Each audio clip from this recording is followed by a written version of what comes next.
So hello guys, welcome back to knowledge cruise official. तो यार, आप लोगों की जो डिमांड थी कि व्यवसाय अध्ययन बीएसटी बिजनेस स्टडी के लिए इंपॉर्टेंट क्वेश्चन लाओ, तो यहाँ पर आप लोगों के लिए इंपॉर्टेंट क्वेश्चन आ गया है। अभी मैंने 6 मार्क्स वाले आपके लिए इंपॉर्टेंट क्वेश्चन आया और यहीं से आपके मोस्ट प्रोबेबली सभी क्वेश्चंस आपके यहीं से पूछे जाएंगे। जैसे कि सबसे पहले बता देता हूँ यार, अगर तुम अभी तक बीएसटी का कुछ नहीं पढ़े हो तो जो चीज़ें बता रहे हैं पढ़ो। 6 मार्क्स वाले 3 क्वेश्चन आते हैं, मतलब टोटल आपके 18 नंबर। तो 18 नंबर अगर इनको पढ़ते हो तो आपके आराम से 18 में आपको 12 से 15 नंबर तो आपको मिल ही जाएंगे, क्योंकि आपसे कोई क्वेश्चन छूटेंगे नहीं और यहीं से क्वेश्चन आने हैं। तो सारे मैं यहीं पे बता देता हूँ। येलो टिक है वो तो एकदम ज़्यादा इंपॉर्टेंट है, और जो नहीं है टिक वो भी इंपॉर्टेंट है। तो ज़्यादा से ज़्यादा मैं आपको 10 से 20 या 25 क्वेश्चन बताऊंगा, वहीं से आपके 6 मार्क्स वाले 3 क्वेश्चन आने हैं अथवा में। ठीक है, अथवा में ही आते हैं तीनों क्वेश्चन, जो आपके 23, 24, 25 नंबर के होते हैं।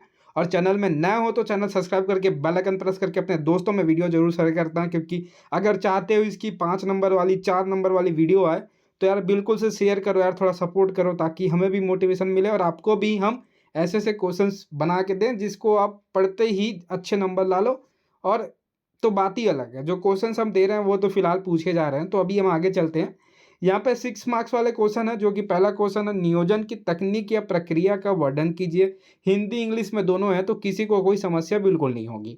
ठीक है, ये जितने येलो टिक है मोस्ट इंपॉर्टेंट है, इसको नहीं पढ़ के जाओगे तो पछताओगे।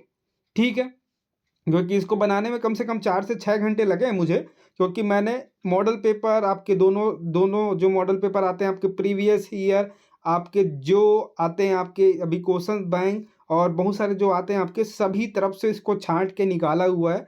तो ये सारे क्वेश्चंस एकदम इंपॉर्टेंट है। तो जो भी आदमी है लिखना चाहो लिख लो, अपने स्कूलों अपने जो भी दोस्त हैं जिनको आप अच्छा मार्क्स लाना चाहते हो शेयर करो यार। जैसे सपोर्ट करोगे, लाइक करोगे, सब्सक्राइब करोगे तो बिल्कुल आगे वाली वीडियो आपके आज ही आ जाएगी। तो यहाँ पे नियोजन की तकनीक या प्रक्रिया का वर्णन करना, नियोजन कार्य में कौन कौन सी बाधाएं आती है समझाइए। What are the obstacle in planning work. आदर्श नियोजन की विशेषताएं का वर्णन कीजिए। Describe the character skill of ideal planning. नीति और कार्यविधि में अंतर स्पष्ट करना, आपको difference between policy and procedure. और उसके बाद पांचवा, नियोजन की आवश्यकता क्यों है, इसके महत्व को समझाइए। What is the planning needed, explain it's important. 6 है जिसमें टिक नहीं लगा होगा, लेकिन इसको पढ़ना है भाई, बिना पढ़े कुछ मत जाना, क्योंकि कुछ ही क्वेश्चन मैं आपको बताया हूँ, वो भी 6-6 नंबर के। 3 क्वेश्चन इस पीडीएफ से आपको मिलेंगे ही मिलेंगे, 6-6 नंबर वाले। नियोजन किसे कहते हैं, इसकी विशेषताएं बताइए। नियोजन से निर्णय और संयंत्र का कार्य सरल हो जाता है, स्पष्ट कीजिए। तो ऐसे ही क्वेश्चन आते हैं यार आपके, डिफरेंस बिटवीन आ जाएंगे, आपके अंतर आपको सिद्ध करना है, आपको बताना है, विवरण करना है। तो यही सब क्वेश्चन आते हैं। नियोजन के विभिन्न घटकों का विस्तार से समझाइए। तो ये जो चैप्टर है नियोजन का ही है, जैसे कि आप देख सकते हो। तो यहाँ से आपको क्या घटकों के विस्तार समझाना है, वेरियस प्लानिंग। उसके बाद आपको सिद्धांतों को, ये भी मोस्ट इंपॉर्टेंट है, जो भी येलो कलर है सब मोस्ट इंपॉर्टेंट है ना। नियोजन के सिद्धांतों का वर्णन कीजिए। एक श्रेष्ठ नियोजन के आवश्यक लक्षण लिखिए। प्रबंधन द्वारा नियोजन करते समय किन किन लक्षणों का ध्यान रखना चाहिए। ठीक है, एक चैप्टर के 11 क्वेश्चन यहाँ पे हो गए हैं। अब दूसरा संगठन वाला जो ऑर्गेनाइजेशन आपका होता है, संगठन क्या अभिप्राय है, कार्यात्मक ढांचा क्या होता है, कार्यात्मक ढांचा क्या होता है, अनौपचारिक और औपचारिक में डिफरेंस बिटवीन जरूर कर लेना, अंतर जरूर कर लेना। ठीक है, हिंदी और इंग्लिश मीडियम दोनों में, ताकि किसी को डिफिकल्टी मत जाए इस चीज़ों में। और यहाँ पे आपको देखो क्या करना है, कार्यात्मक संरचना और विभाजन संरचना में अलग अलग अलग कैसे हैं, इसको डिस्टिंग्विश करना है, तो आपको बताना है यार कैसे है। और यहाँ पे कार्यात्मक संगठन और प्रभावी संगठन में किस प्रकार अंतर है आपको देखना है, यहाँ पे डिवीजन स्ट्रक्चर जो भी है आपके। ठीक है, और केंद्रीकरण और विकेंद्रीकरण के अंतर जो है आप जरूर से करके चले जाएं। कार्यात्मक संगठन की विशेषताएं, बस चीज़ें इसी प्रकार की आएगी, थोड़ी घुमाव भले क्वेश्चन में हो सकती है, लेकिन आपको थोड़ा दिमाग लगाना है। और जो उस वर्ड में जो भी समझ आए और जो भी आप पढ़े हो उसको आप लिख के आ दो, आपको मार्क्स जरूर मिलेंगे। और कोई क्वेश्चन तो छोड़ना ही नहीं है बिल्कुल। सर चाहते हो अगली वीडियो आए तो प्लीज़ से लाइक करें, सब्सक्राइब करें, शेयर करें, क्योंकि बस यही चाहिए और कुछ नहीं चाहिए। तो आप लोगों की पूरी मेहनत हम करा देंगे इसमें। तो यहाँ पर जो है कार्यात्मक और कार्यात्मक संगठन के गुण प्रणाली बताएं, विशेषताएं बताना है। और यहाँ पे संगठन प्रक्रिया जो है संक्षिप्त में विवेचन कर कीजिए, क्योंकि मुझे ये लग रहा है 9वां क्वेश्चन तो आना ही आना लग रहा है। तो यहाँ पे फिर चलते हैं, एक जो है 9 क्वेश्चन इसमें हो गया, दूसरा और ये तीसरा चैप्टर जो कि लास्ट है। 3 चैप्टर से आपके 6-6 नंबर के क्वेश्चन आने हैं, जिसमें पहला है उपभोक्ता के कौन कौन से दायित्व है, वर्णन कीजिए। उपभोक्ता में कौन कौन से अधिकार है, वर्णन कीजिए। उपभोक्ता संरक्षण के उपायों को समझाइए। ठीक है, उसके बाद चलते उपभोक्ता संरक्षण महत्व को समझाइए।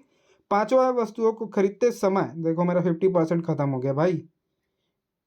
उपभोक्ता संरक्षण महत्व को समझाइए। वस्तुओं को खरीदते समय एक उपभोक्ता द्वारा ध्यान में रखे जाने वाले किन्हीं 6 उत्तरदायित्व को समझाइए। तो इस प्रकार की चीज़ें हैं। Explain 6 responsibilities of a customer which should be kept in mind will purchasing of goods. ठीक है, यहाँ पे जो एनजीओज वगैरह होते हैं, क्या उपभोक्ता को क्या वो देते हैं, क्या उसके कानून बनाए हैं उपभोक्ता के लिए, एनजीओज जो चलते हैं, तो उन भारतीय कानूनों की व्याख्या कीजिए जो उपभोक्ता को संरक्षण प्रदान करते हैं। इसी में आ जाएंगे इंडियाज लॉ में एनजीओ वगैरह जो होते हैं ना, संस्था जो होती है उपभोक्ता के लिए, कि कोई दिक्कत आता है उपभोक्ता तो क्या करना चाहिए। तो यहाँ पे है त्रिस्तरीय न्यायिक तंत्र के तहत उपभोक्ता को उनकी शिकायतों के निवारण के लिए उपलब्ध विभिन्न तरीकों और साधनों की व्याख्या करना यहाँ पे। उसके बाद 8वां है, वस्तुओं को खरीदते समय एक उपभोक्ता द्वारा ध्यान में रखे जाने वाले किन्हीं 6 उत्तरदायित्व को समझाइए।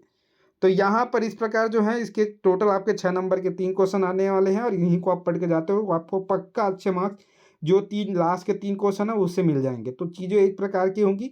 वीडियो आ गई है, लाइक करो, सब्सक्राइब करो। जैसे ही आप अच्छा मोहब्बत प्यार दिखाओगे तो आगे वाली वीडियो बिल्कुल से आपको शाम तक आपको मिल जाएगी। तो वीडियो में सिर्फ इतना ही।